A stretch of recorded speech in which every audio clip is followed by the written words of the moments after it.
Hi everybody, welcome back to today's episode in the how-to series. Today we have the SS1LE in the garage, and I'm going to show you what it takes to change out the steering knuckle so that we can upgrade the system to get a little bit more negative camber out of the front using OEM components. Follow me to the bench. I'll show you the tools that we need to make this easy for you to do at home.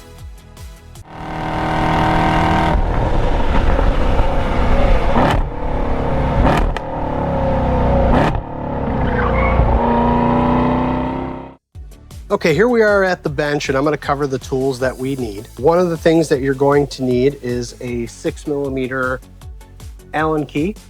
You'll need that to keep some of the lower link bolts steady while we remove the nuts that hold them onto the steering knuckle. You're going to need various different sizes and depths of a 15mm socket, 18mm socket, 18mm deep well, 21mm deep well, and then various lengths of extensions, 3-inch, 6-inch, half-inch drive on those. You'll also need a 10mm socket to remove the brake dust shield and the speed sensor that goes inside the steering knuckle. You'll need a 8mm wrench to keep one of the lower link studs still while we remove the nut on that. And then to make things easier, you'll definitely want an 18mm ratcheting wrench and a 21mm ratcheting wrench, although you don't need to have ratcheting wrenches to do this. You can use a standard box wrench, open wrench. You'll also want to have a 15/16 or 24mm open end wrench to get the bolts out of the upper strut mount for the steering knuckle. Here's the 1/2-inch drive that I mentioned. You may or may not need a hammer to kind of tap some of these items loose when it comes to it. I recommend either a pry bar or a really beefy flat blade screwdriver. This will assist in getting the steering knuckle and the strut mount back in alignment. I'll show you that later in the video. You're going to want some high temp grease for the pilot bearing on the wheel hub. The wheel hub does need to get moved from the old steering knuckle to the new steering knuckle. You may or may not need a breaker bar, so we'll get that out here. You'll definitely want a torque wrench to make sure everything is nice and tight. And then you'll also want a bench vise to make things a little easier. This is not required. If you decide that if you don't have a bench vise, or if you decide that you want to take the hub from one steering knuckle to the other, you can do that while that's on the car. I'll be doing it on the bench here. You'll also need a T30 socket screw if you have the set screw that holds the rotor on to the wheel hub. If you don't need it. If you do, it's a T30. And of course, you'll need the upgraded steering knuckle itself. Now, this comes from the CT5V Blackwing Precision package. It is slightly different. They have adjusted and changed some of the upper mounting points here to allow for more negative camber. So I'm going to set this aside. I will put all of the links in the description for all of the tools that you need, as well as all of the torque settings in there as well, so that you don't have to hunt around in the video for them. You can just search for them that way. Without any further ado, let's go ahead and get back to the car and get started. First thing that I'm going to go ahead and do is remove the T30 screw that is holding the rotor onto wheel hub.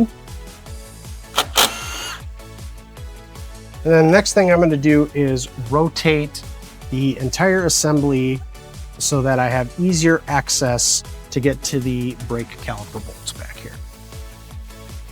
Now, I know it's hard to see, but I do have another video on replacing your rotors, removing the caliper. There are two 18mm bolts back here that hold the entire caliper assembly on.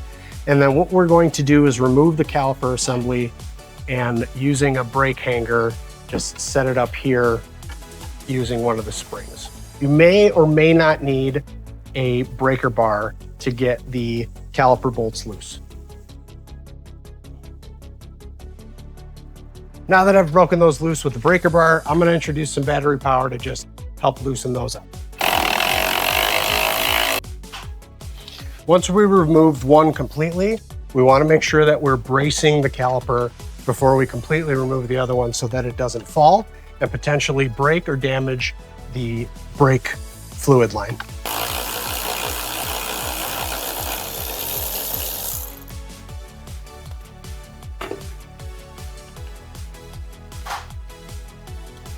Now that we have those off, I can wiggle the caliper free, and using brake caliper hanger, we'll set this up on the spring up there and out of the way. And also remove the rotor completely. Now that we have the rotor off, caliper set aside, this gives you a great visual, clear shot at seeing the strut housing bolts that connect to the steering knuckle, the wheel hub itself, and the other parts of the suspension that you'll need to get to. So I'm gonna rotate this back to center, and the next step is to remove this brake dust shield, or the heat shield, I should say, for the tie rod end. This is a 10mm bolt. Gonna remove those.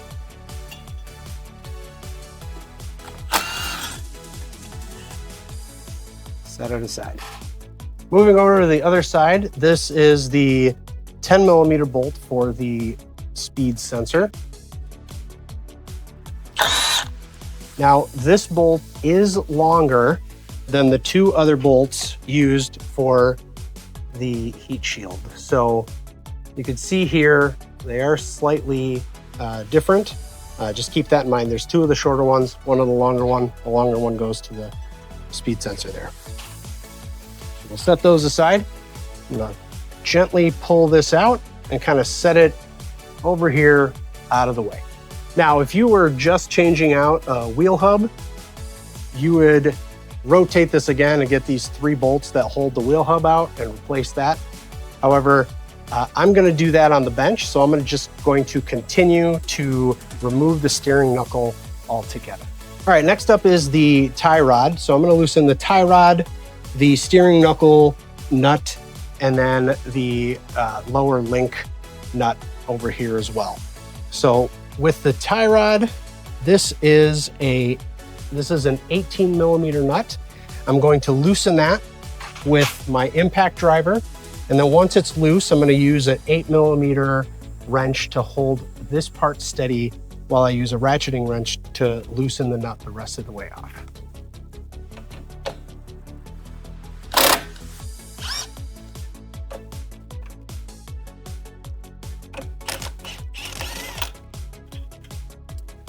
I actually didn't even need to hold that steady. However, if you are running into an issue there, I do want to cover this. What you'll want to do is you'll have your 8mm wrench on this stud here, and then you'll want to use an 18mm ratcheting wrench to loosen this the rest of the way up to keep this from spinning here. If you are having trouble getting this separated, you can put the nut back on and give it, line it up flush so that you don't end up mushrooming anything, but just give it a light tap a few times to get that loose. Otherwise, you will want a ball joint separator to pop these two away from each other. But I don't think we're gonna run into that issue. Next, we have the steering knuckle nut, which is down here. That is a 21mm. And again, there is a 6mm Allen key will go into that spot there if needed. So what we'll do is we'll loosen it with the impact wrench, and then if we need to hold it still, we'll go that route next.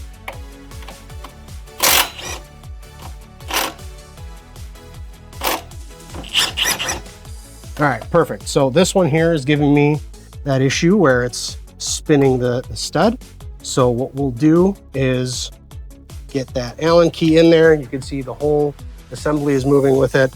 And I'll get my 21 millimeter ratcheting wrench.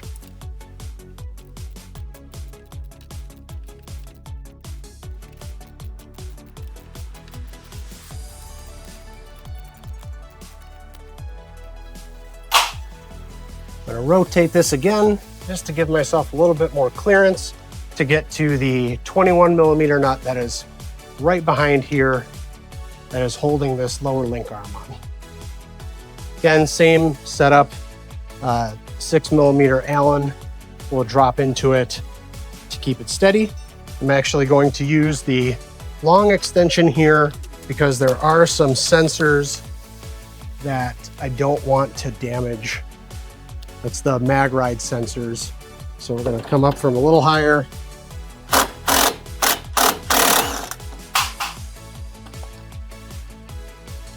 And it looks like we didn't need the Allen key on this one here. So we can move on to loosening up and removing the steering knuckle to strut housing bolts, which are the 21 mil and 24 or 15/16 mil on the nut.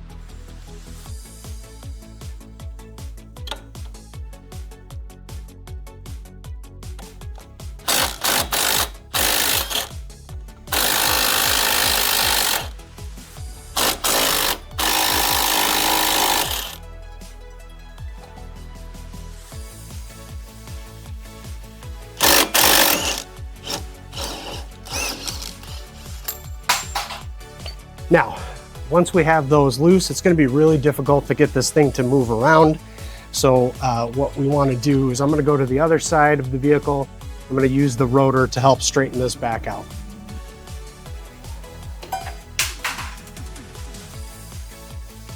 Now that we've got it straightened out, we've relieved some of the tension that's on the vehicle here, on the suspension system. So this is just a matter of wiggling this around to get this top bolt out.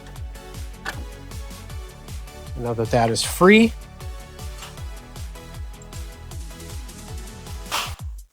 we can carefully pull this towards us, which will release the upper link arm and allow us to break free of the lower link and the top rod.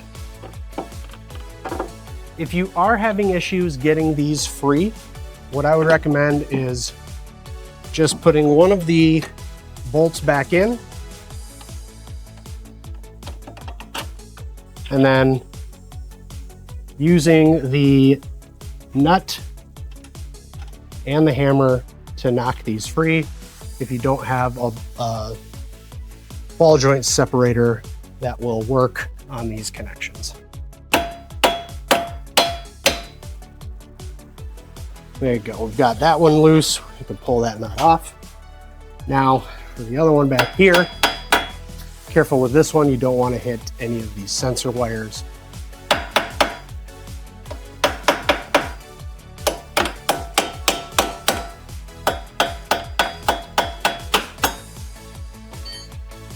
And there we go. We've got that one loose now as well.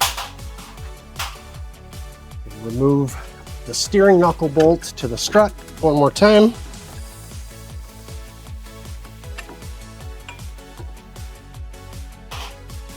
Now what you'll do is you'll let it drop down so that you can remove the upper link, and then you'll be able to slide off the two, the lower link and the tie rod. Now it's time to take the steering knuckle with the wheel hub assembly to the bench. Okay, here we are at the bench, and we have, this is the back of the steering knuckle. This here is the wheel hub plate. It's like a dust cover. There's 3 15 millimeter bolts here that we are going to loosen up. So I'm going to use a breaker bar to get these loose, just that there isn't a whole lot of impact to the wheel bearings. And then once I have that loose, I'll go ahead and use my impact gun to just back these off.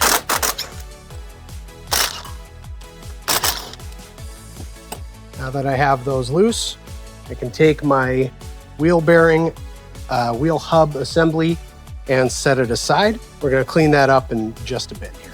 Now with the bolts themselves, set that aside as well. You'll want to use a high temperature, high strength thread locker and put more thread locker back on here. So what I'll do is kind of set these aside, grab my thread locker here, and I'm just going to apply some thread locker about that much down. You'll see where the existing stuff was. So I'm going to do that. Get a bead going on each bolt. And the reason I want to do this first, I'm going to go ahead and just kind of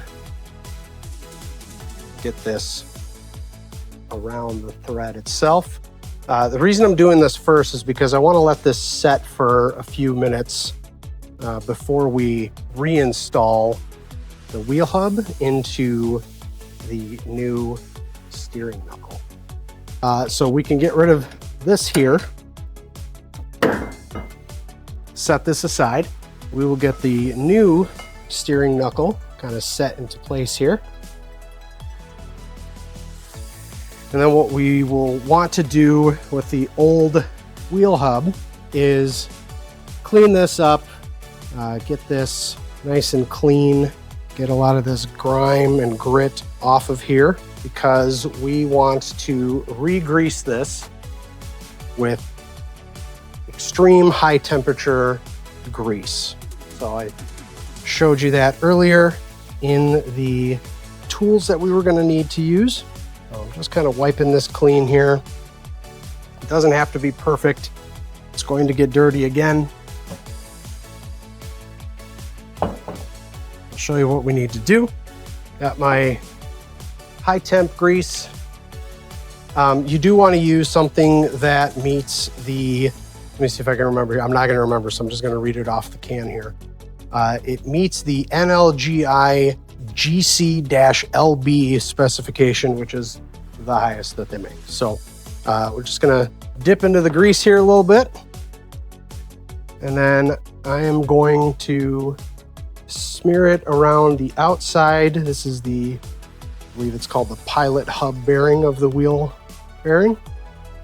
And then I'm going to do the same, just a tiny, tiny bit, and grease the inside of the new steering knuckle. You don't need much, you just need a equal thin layer. I don't have here, so I'll need a little tiny bit more. Get that in there. Now, once we've done that, we can reinstall the wheel bearing assembly into the steering knuckle. Okay, now that everything is greased up, let's go ahead and get that closed up so that I don't accidentally put a whole fist in it. I got clean gloves back on. So what we'll do here is grab the wheel hub assembly and kind of line up the holes. We'll grab the dust cover, put that back on,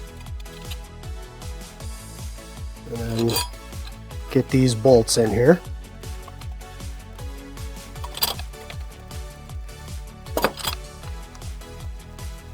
I'm going to use my impact gun just to get these threaded. I will not be impacting these down. I have a torque wrench. These are set to 74 foot-pounds, so we'll get to that.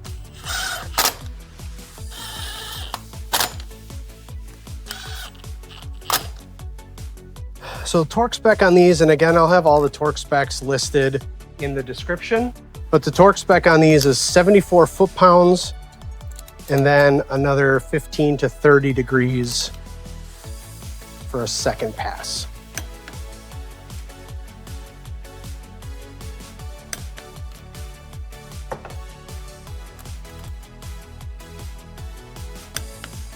Got 74 there. And then we'll go 15 to 30 degrees.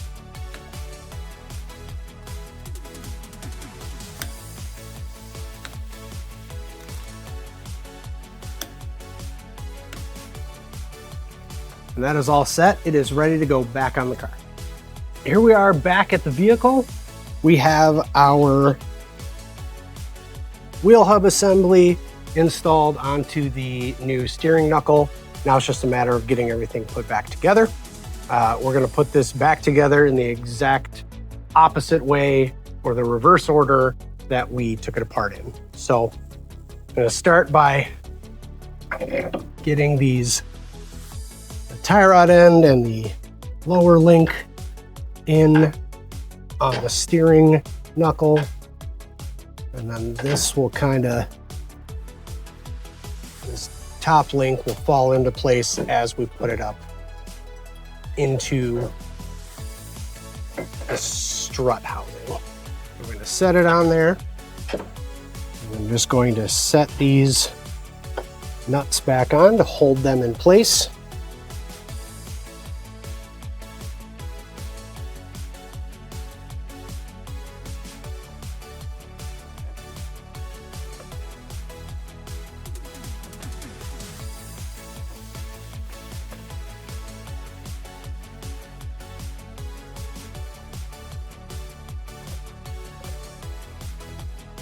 So I've got the lower links and the tie rod all connected. Now I just need to position this into the strut housing.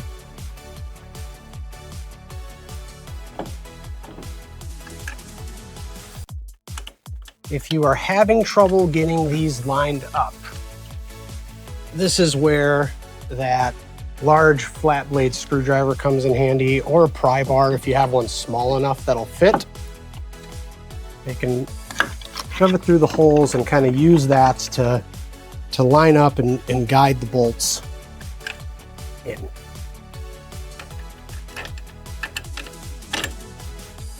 There you go. Get the nut started on that side.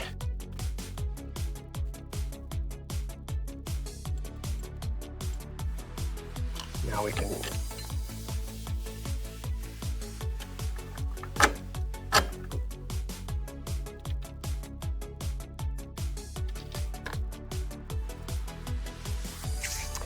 and now it's just a matter of, again, reversing course here. So we'll grab the 24 mil or 15/16 open end wrench and the 21 mil socket, and we'll get these tightened back up.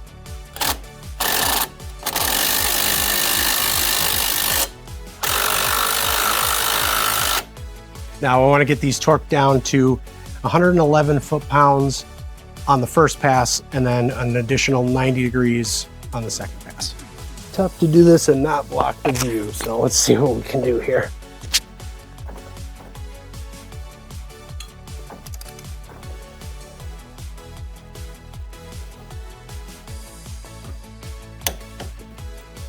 All right, there's 111. So that was first pass on both. Now we just need to take it another 90 degrees. Good Lord.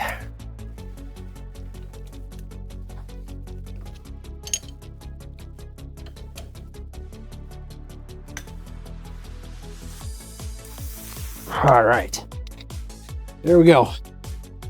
Those are set. We can move to the lower links here. So again, this one we can hit with the impact wrench to get them started. And then we'll likely need the 8 mil and the Allen, the 6 mil Allen, to keep those steady. This bottom steering knuckle nut is only supposed to get torqued down to 30 foot-pounds, so you don't want to put too much on that. That's the perfect example where it is not, it is just going to spin. So we're going to grab the Allen key and 21 mil ratcheting wrench here.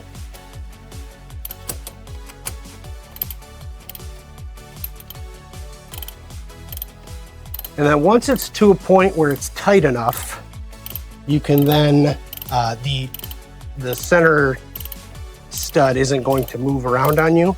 You'll be able to hit it with the torque wrench to tighten it down. All right. As I mentioned, this is only 30 foot-pounds and then 120 degrees on the second pass. So let's There's 30. Take it 120 degrees. Kind of tough to do when the whole assembly moves, but you get the idea. Next, we'll get the lower link nut. Again, this is the 6mm Allen key, 21mm socket, so ratcheting wrench, and then you'll start to see this link get pulled up.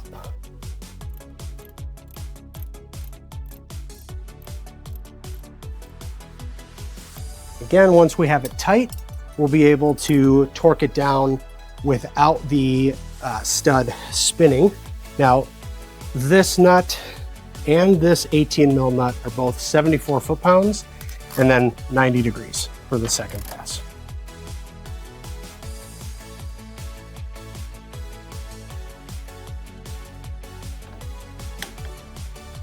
And there's the 74.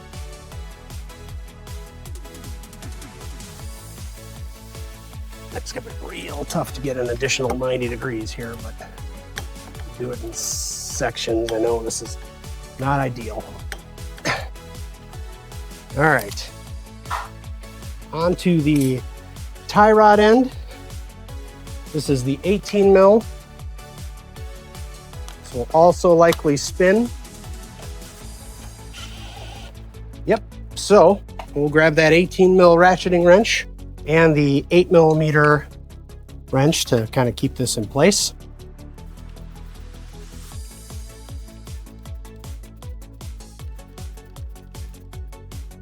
Now that that's tight, we can go ahead and get it torqued down. Again, 74 foot-pounds and then 90 degrees.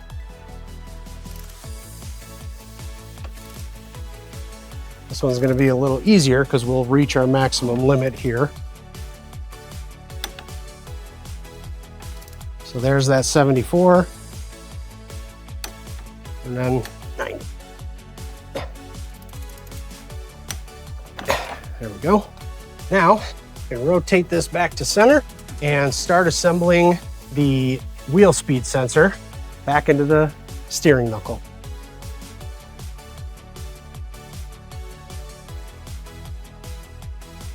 Now we're looking for the longer of the 10mm bolts. We'll thread that in by hand.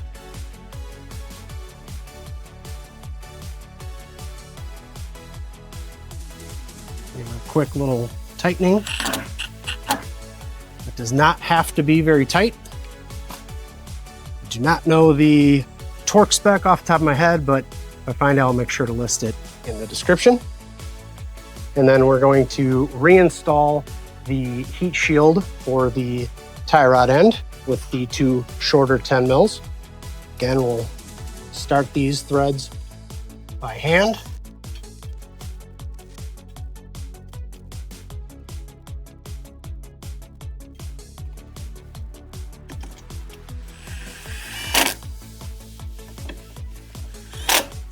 Get them on snugly. Next, we will get the rotor back on. Now, what I'm going to do a little differently here is put the T30 screw back in just to kind of help keep the rotor on the wheel hub. Again, you don't have to have this. It can make things easier, or it can make things a nightmare if it breaks or strips on you. There we go. And I want to say that thing's like 80 inch-pounds, or like 9 foot-pounds of torque. But next step here is to get the caliper back onto the rotor and then the bolts into the bracket along the backside there. Get that rotated as much as we can here. Grab the caliper. Wiggle that on. Make sure we got some nice movement in there. You're not bound up on anything. And then we'll use the caliper bracket bolts. Now the caliper bracket bolts go in at 111 foot-pounds. And then I want to say maybe 30 degrees, 15 to 30 degrees on the second pass. Now you don't want to use an impact to get these brake caliper bolts back in. I am just using some battery power. This is not an impact, just a ratcheting battery powered wrench. That's an 18 mil.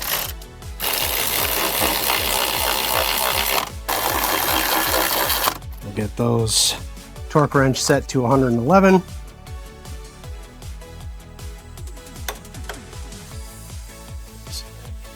111 on the first top bolt, 111 on the bottom bolt, and then we'll go for the second pass here of an additional 30 degrees. Your new upgraded Blackwing CT5V Precision Pack steering knuckle is installed. And there we go. We're almost done. Well, we're done doing the physical work here. However, we've just messed with a whole lot of suspension geometry. So the only way to really get this thing dialed in and set and ready to go is to get an alignment. Now, the purpose of doing the updated or upgraded steering knuckles is to be able to get more negative camber out of the front. So you'll want to do an alignment anyway. So get your string kit out or book your appointment with your local alignment guy. Have your local performance shop do a killer alignment for your next track. Okay, I wanted to give everybody a small update on these Blackwing Precision Pack steering knuckles. I did this work before I went to Road Atlanta, which was at the beginning of September 2025.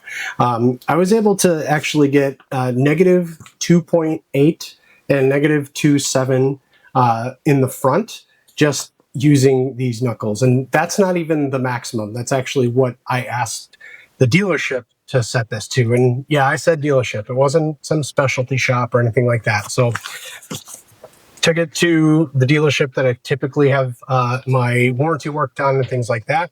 They were able to get it to a 2.8 and a negative 2.7.